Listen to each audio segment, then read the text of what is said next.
Congress government ఏదో ఇచ్చిన హామీ ఇవ్వలేదు. ఏం హామీ పింఛన్ 4 వేలు ఇస్తున్నాడు, పింఛన్ ఇవ్వలే. ఈ రైతు బంధు ఇస్తారని రైతు బంధు వేసవి వానకాలం బంద్ చేసిండు. ఇక ఆయన ఏం చేసిండు నీకు? ఇందులో ఇల్లు ఇస్తారని అవి కూడా వచ్చేది తెలియదు, పోయేది తెలియదు. ఏం పాట ఏం మంచిగుందమ్మా మీరు చెప్పారు, మీకు వచ్చిందే? రైతు బంధు రాలే, రుణమాఫీ అయింది కానీ అందరికి కాలేదు. రుణమాఫీ వరకు నా ఒక్కరికైతే సక్కదనం, అందరికి కావాలి కదా, అందరికి కాలేదు. ఇప్పుడు ఆయన వచ్చిన కాంచి కూడా అన్ని 6 హామీలు ఇచ్చిండి, 420 హామీలు ఇచ్చిండి, 420 హామీలు ఇచ్చిండి. ఏ హామీలు అక్కర చేసిండి? నిన్న రాత్రి 12 గంటలకు టెంగ్ అని పడతాయి పైసలు పొదటి చూసుకోరు, ఒక్కరికి పడలేవు. ఏదో వరకన్నా ఒక ఊర్లో 10 గుంటల వాళ్ళకి వేసినాం, వాళ్ళు దాంట్లో పెడుతురు కానీ మనకైతే రాలేవు. మన ఊర్లలో మండలానికి కూడా రాలేవు. అది కరెక్ట్ అనుకుంటట్టు కూడా లేదు. అట్లా దాని మీద పెద్ద ఎత్తున పైసలు అయితే ఇప్పటిక రైతులు ఇబ్బంది పడుతున్నారు. ఇటువరకు రైతులు అందరూ ట్రాక్టర్లు తెచ్చుకోరు. ఈ కేసీఆర్ ఇచ్చే పైసల మీద కిస్తీలు కట్టుకోవచ్చు. ఇప్పుడు వాళ్ళ కిస్తీలు వెళ్తలేవు, పెట్టుబడి వెళ్తలేదు. 10 ఎకరాలు ఉన్న వాళ్ళు ఎవరైనా ట్రాక్టర్ తెచ్చుకొని పెట్టుకోరు వ్యవసాయం లేకుండా. రైతు రాజ్యం కాదు, రైతు రాజ్యం ఎప్పుడు వచ్చింది? ఇటువరకు కాంగ్రెస్ పార్టీ లేదా? ఆ రోజు ఎంత బారింది? ఒక 6 ఎకరం బారలేదు. ఇవాళ 10-20 ఎకరాలు పారుతుందంటే కేసీఆర్ పుణ్యమే. నీళ్లు తెచ్చిండి, కేసీఆర్ పుణ్యమే. కరెంట్ వచ్చడం, ఇటువరకు 3 గంటల కరెంట్ వస్తే ఎప్పుడు ఒక మొదటి మడి పారలేదు. ఇప్పుడు అన్ని పుల్లు పారుతుంది. ఒక్కొక్కటి 20 ఎకరాలు 10 ఎకరాలు పెట్టుకుంటారు. ఉన్న స్థలాలకంతా తరి చేసుకొని దానికి ఆయన రాజ్యం చేసింది ఏముంది? ఇప్పుడు గవర్నమెంట్ నుంచి వచ్చిన నీళ్ళు అనేది కాదుగా, కరెంటు తక్కువనే వస్తుంది. నీళ్ళు అనేది ఇక ఉన్నాయి, నీళ్ళు ఉన్నాటికి లేనాటికి కరెక్ట్ కాదుగా మనం అనేది. ఇప్పుడు కాళేశ్వరంలో నీళ్ళు లేవు అని కేసీఆర్ మీద ఏడుస్తాడు. మరి కేసీఆర్ ముచ్చడం ఏంది? ఆయన బతకలేడు. అలా ఇంట్లోనన్నా అమ్మని అయ్యని ఆజ్ చేస్తాడు లేడు, కానీ కేసీఆర్ అయితే 11 మీటింగ్లో ఆజ్ చేస్తాడు. దీంట్లో మాత్రం కేసీఆర్కి కాళేశ్వరం నీళ్ళు లేవాడు. మరి ఆడ నాటెందుకు పెడుతున్నారు? పొలాలు ఎందుకు పెడుతున్నారు? ఆ నీళ్ళే లేని పొలాలు ఎందుకు పెడుతున్నారు? ఇప్పుడు రైతు బంధు చేయక అందరికీ ఇబ్బంది ఉంది. రైతు బంధు పడలేదు, కళ్యాణ లక్ష్మి బంద్ అయిపోయింది. అలాంటి ఆడపిల్లలు గలకు కళ్యాణ లక్ష్మి కూడా బంద్ అయిపోయింది. పెళ్లి చేయడం ఎంతో ఎంతో ఆసరా ఉండేది. మళ్ళీ వ్యవసాయానికి కరెంటు కూడా ఏ టైం వస్తుందో ఏమో తెలియదు. గడుకోసారి ఆటో బాలకాడ పడిన పరిస్థితి మళ్ళీ వస్తుంది. ఈ మాయ మాటలు చెప్పుడు, ఈ రాజకీయాలు మాట్లాడు తప్ప జనాలకు అయింది అయితే ఏమీ లేదు. జనాలకు చాలా ఇబ్బందితో ఉండరు. దాని అందరూ రేవంత్ రెడ్డిని వ్యతిరేకిస్తూ ఉంది. ఇంతకుముందు కూడా కాంగ్రెస్ చేసింది, అప్పుడు అంతో మేలుండే. వాళ్ళ పేరు రాజశేఖర్ పీరియడ్లో రాజశేఖర్ని తలుచుకుని ఉండరు. ఇప్పటికి కూడా రాజశేఖర్ చేసిన కొన్ని స్కీములు, ఆరోగ్యశ్రీ కానీ మంచిగా ఉంది. ఈ రేవంత్ రెడ్డి వచ్చినాక శూన్యం, జనాలకు ఒరిగింది ఏం లేదు, ఒరిగేది కూడా లేదనిపిస్తుంది. ఇక నమ్మకం లేదు ఆయన మీద. జనాలకి అట్లా అయిపోయింది. ఆయన చేసే పనులు అట్లా ఉన్నాయి. ఏ కార్యక్రమం అయింది? ఒక ఫ్రీ బస్ ఇస్తే ఇప్పుడు కొట్టుక చేస్తారు. రేపంచి అది కూడా బంద్ అట. రేపంచి అది కూడా అది ఆర్టీసీ కార్మిక సమ్మె చేస్తున్నారు, అది కూడా బంద్ అయింది. వాళ్ళ జీతాలు వెళ్తలేవు. వాళ్ళకు 1 నెల 2 నెలలు ఇచ్చినట్టుంది. డీజిల్ కార్స్ బంధం, ఇప్పుడు డీజిల్ కార్స్ కూడా బంద్ అయింది, అది కూడా బంద్ అయ్యే కాడికి వచ్చింది. రేపంచి ఇంకా ఉంది. ఈయన మీద ఇంకా వ్యతిరేకత పెరుగుతుంటుంది. ఈయన జనాలు చేసేది లేదు, నమ్ముతాడు కూడా లేరు.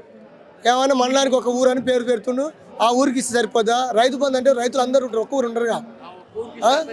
ఏది అభివృద్ధి పథకాలు అంటే ఏంది? గ్రామ డెవలప్మెంట్ అనేది సీసీ రోడ్లో గిసి రోడ్లో ఉంటే అవి ఒకరోజు ఒక ఊరికి ఇచ్చిన తర్వాత నెక్స్ట్ ఇస్తే వేరు. రైతు బంధు అనేది ప్రతి ఒక్క ఊరికి రావాల్సిందే. రైతు బీమా అనేది పోయింది. కళ్యాణ లక్ష్యం అయితే ప్రతి ఒక్క ఊరికి రావాల్సిందేగా. ఇవన్నీ ఆయన బాగులే, ఆయన గుర్తు చెప్పుకున్నా వేస్ట్గా.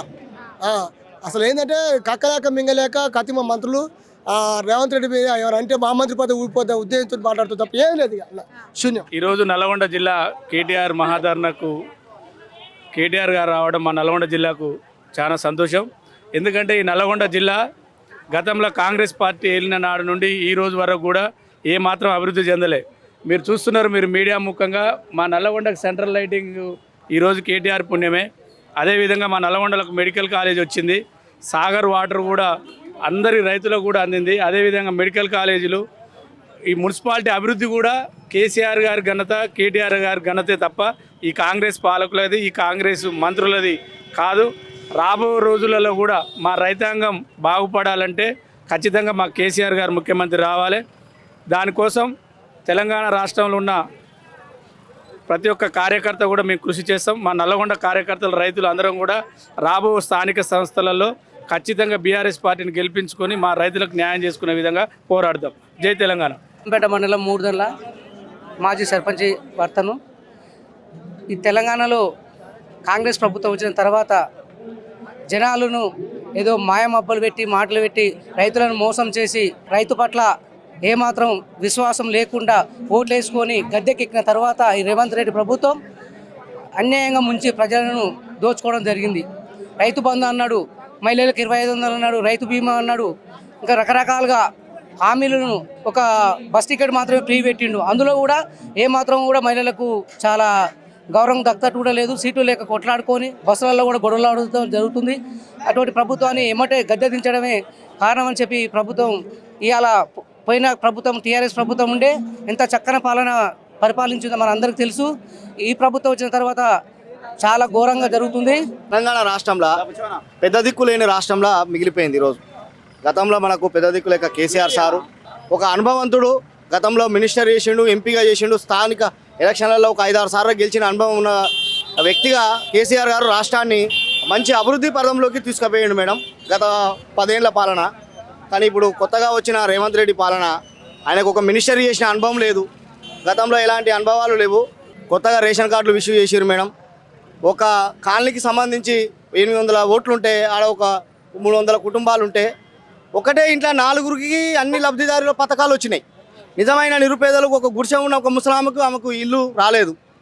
ఒక మొత్తమే 7-8 సంవత్సరాల నుంచి రేషన్ కార్డు ఉన్న వ్యక్తులకు, రేషన్ కార్డు లేని వ్యక్తులకు రేషన్ కార్డు రాలేదు. ఏదైతే కాంగ్రెస్ క్యాడర్కు పనిచేసిన వాళ్ళు, ఏదైతే వాళ్ళకు తొత్తులుగా ఉన్న వారికి మాత్రం వాళ్ళు ఇచ్చిన లిస్టు ప్రకారం వాళ్ళ ఇంట్లో రేషన్ కార్డు వాళ్ళకే, ఈ గవర్నమెంట్ ఇల్లు వాళ్ళకే.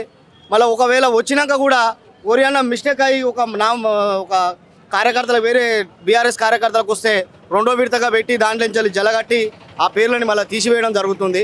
ఇది మొత్తం ఎట్లా ఉందంటే ఒక కుట్రపూర్తిగా రాజకీయ కుట్రంతోనే చేస్తారు తప్ప బీఆర్ఎస్ కార్యకర్తలను కానీ ఇంకా వేరే పార్టీలకు సంబంధించిన వాళ్ళని కానీ వాళ్ళు నిజంగా లబ్ధిలు పొందేవలసిన ఉన్నా కానీ వాళ్ళకు అవకాశాలు అందట్లేదు మేడం.